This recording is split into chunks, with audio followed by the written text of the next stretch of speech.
जय श्री हनुमान के साथ में हनुमान चालीसा पर हम कुछ श्रृंखलाबद्ध चिंतन करना प्रारंभ कर रहे हैं।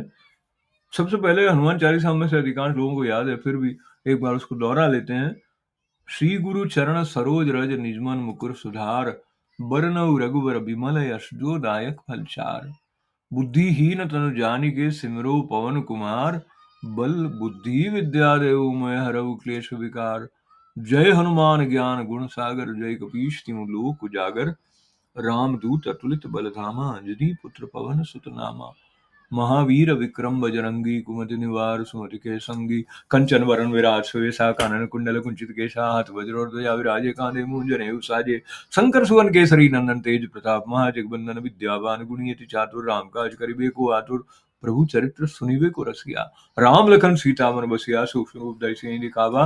विकट रूप धरि लंक जरावा, भीम रूप धरि असुर सहारे। रामचंद्र के काज संहारे, लाए सजीवन लखन जियाए। श्री रघुवीर हर्षि उर लाए, रघुपति कीन्ही बहुत बड़ाई। तुम मम प्रिय भरतहि संभाई, सहस बदन तुमरो यश गावे। हस कहि श्रीपति कंठ लगावे, सनकादिक ब्रह्मादि मुनीसा। नारद सारद सहसा, यम कुबेर दिक्पाल जहांते। कवि कोविद कहि सके कहते, तुम उपकार सुग्रीव कीना। राम मिलाए राजपद दीना, तुमरो मंत्र विभीषण माना। लंकेश्वर भय सब जग जाना, जुग सहस्त्र जोजन पर भानु। लील्यो ताहि मधुर फल जानू। प्रभु मुद्रिका मेली मुख माहि, जलधि लांगी गए अचरज नाहि। दुर्गम काज जगत के जेते, सुगम अनुग्रह तुमरे तेते। राम दुआरे तुम रखवारे, होत न आज्ञा बिन पैसारे। सब सुख लहे तुम्हारी सरना, तुम रक्षक काहू को डरना। आपन तेज सारो आपे, तीनों लोग कांपते कांपे। भूत पिशाच निकट नहीं आवे, महावीर जब नाम सुनावे। नासे रोग हरे सब पीरा, जपत निरंतर हनुमत बीरा। संकट ते हनुमान छुड़ा, मन क्रम वचन ध्यान जो लावे। सब पर राम तपस्वी राजा, तिनके काज सकल तुम जा। और मनोरथ जो कोई लावे, सोई अमित जीवन फल पावे। चारों युग प्रताप तुम्हारा है, प्रसिद्ध जगत उजियारा। साधु संत के तुम रखवारी, असुर निकंदन राम दुलारी। अष्ट सिद्धि नव निधि के दाता, असबर दीन जानकी माता। राम रसायन तुमरे पासा, सदा रहो रघुपति के दासा। तुमरे भजन राम को भावे, जन्म जन्म के दुख बिसरावे। अंत काल रघुबरपुर जाई, जहाँ जन्म हरि भक्त कहाई। और देवता चित्त न धरई, हनुमत से ही सर्व सुख करई। संकट कटे मिटे सब पीरा, जो सुमरे हनुमत बलबीरा। जय जय जय हनुमान गोसाई, कृपा करो गुरुदेव की नाई। जो सतबार पाठ कर कोई, छूटे बंद महा सुख होई। जो ये पढ़े हनुमान चालीसा, होए सिद्ध साखी गौरी सा। तुलसीदास सदा हरिचेरा, कीजे नाथ हृदय में डेरा। पवन तनय संकट हरण, मंगल मूर्ति रूप। राम लखन सीता सहित, हृदय वसौ सुर भूप। तो आज हम बात प्रारंभ करेंगे श्री गुरु चरण सरोज रज से। तो गुरु जी के चरण जो हैं वो कमल के जैसे हैं, सरोज रज। तो उनकी जो रज है, उनकी तो चरण कमल को स्पर्श करते समय जो रेत है, वहां पे जो धूल कण है, निजमन मुकुर, तो वो क्या है? जो श्री गुरु चरण सरोज रज, मतलब गुरु जी के चरण कमलों की जो रज है, उससे जो अपने मन का परिष्कार हो जाता है। तो मुख्य बात यह हुई कि शरण गुरु की लेने की महिमा बताई गई है, क्योंकि उनके चरणों की रज में इतनी शक्ति है, वो इतनी महिमा वाली है। क्योंकि गुरु है ही वो जो अंधकार को दूर करने वाले हैं। तो ज्ञान का प्रकाश आ जाता है, तो मन जो है वो सुंदर हो जाता है, मन जो है उसमें परिष्कार आ जाता है, निजमन मुकुर सुधार। और फिर क्या कहा कि बरनऊ रघुबर बिमल जस, जो दायक फल चार। तो वैसे तो नाम हनुमान चालीसा है, पर मुख्य बात क्या है, यहाँ पर प्रथम दो पंक्तियां जिस प्रकार प्रारंभ होती हैं, तो कह रहे हैं कि बरनऊ रघुबर बिमल यश। तो बिमल यश का मतलब हुआ कि जिनकी कीर्ति जो है, जिनकी महिमा का जो गान है, वो जैसे निर्मलता प्रदान करने वाला है, शीतलता प्रदान करने वाला है। किनकी? वर्णऊ, वर्णन वर्णन करना, डिस्क्राइब करना। वर्णऊ रघुबर, राम जी का। रघुबर हुआ ना, रघुकुल से संबंधित हैं राम जी। तो रघुकुल रीत सदा चली आई, प्राण जाए पर वचन न जाए, इस प्रकार का है ना। तो रघुबर, बरनऊ रघुबर बिमल यश। अब क्या बात है कि हनुमान चालीसा के प्रारंभ में जो आश्वासन दिया गया है, पहले तो गुरु जी के चरण जो है वो सरोज, उनकी जो चरण कमलों की रज है, उससे मन जो है वो परिष्कृत हो जाता है। मतलब हम गुरु के आश्रय में रहें, मतलब कि गुरु की वाणी जो है, उसको लेकर हम आगे बढ़ रहे हों, ऐसा समर्पण का भाव हमारे अंदर हो।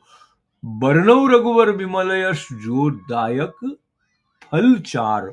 तो अब ये कहा कि जो विमल यश है उनका, उसका जब गान करते हैं, मतलब उनका जो ध्यान करते हैं, मतलब उनकी लीला के रस में निमज्जित हो जाते हैं, मतलब कि जो भगवान राम की चेतना है, वो जिस तरह है, वो साक्षात विष्णु के अवतार हैं, तो सर्वव्यापी चेतना है, तो वो हमारे पास है।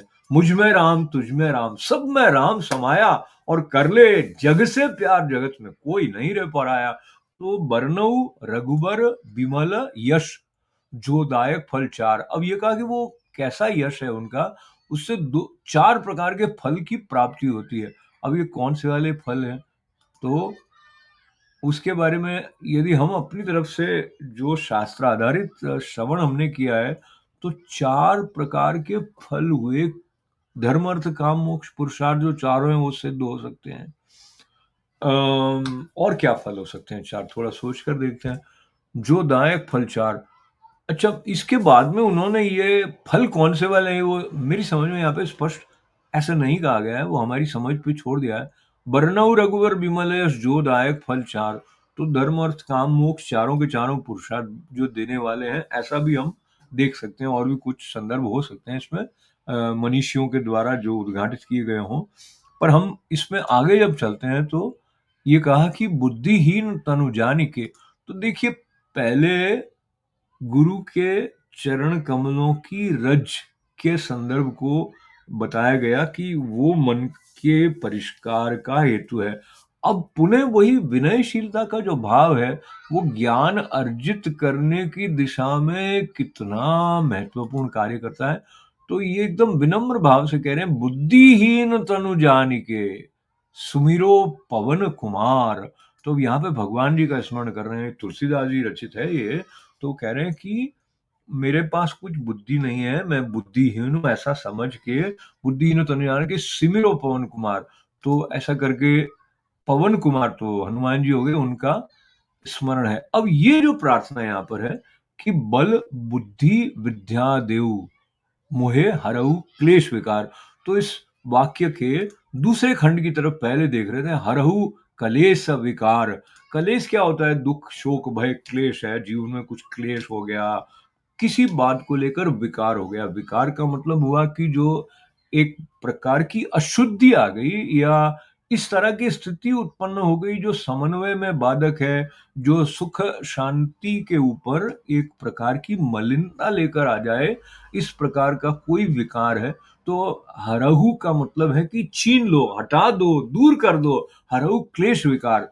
तो कैसे दूर करें, बल बुद्धि और विद्या देकर।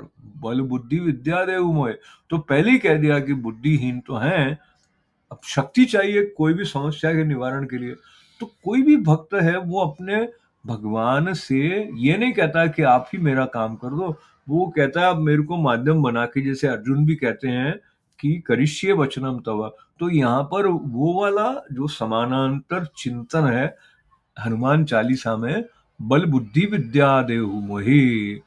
तो क्लेश और विकार दूर करने के लिए डायरेक्ट भी कह सकते थे, फिर तो बल बुद्धि विद्या की जरूरत ही नहीं। पर यहाँ है कि वे हम निमित्त बन के आपके शक्ति के द्वारा समर्पण के भाव के साथ में वो कार्य करें, जिससे कि क्लेश और विकार को दूर करने की सामर्थ्य हमारे अंदर आए। लेकिन ये स्पष्टता हो कि जो बुद्धि तो है नहीं, लेकिन बल बुद्धि विद्या जो है।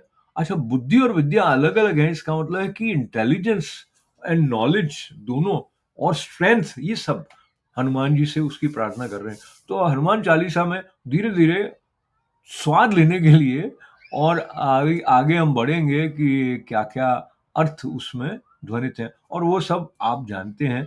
पर ये तो मैं अपनी वाणी को पावन करने के लिए इस श्रृंखला को प्रारंभ कर रहा हूँ। तो आज प्रारंभ का प्रथम दिवस जो है, हनुमान जी का पुनः स्मरण करते हुए उनके द्वारा ही ये प्रेरणा होती है करने की, उसके लिए उनको पुनः पुनः साष्टांग दंडवत करने के साथ साथ श्री गणेश हुआ है कार्य का, तो गणेश जी का भी पुनः पुनः स्मरण है। आप सबका आभार है, मंगल कामना के साथ। जय श्री हनुमान, जय श्री कृष्णा।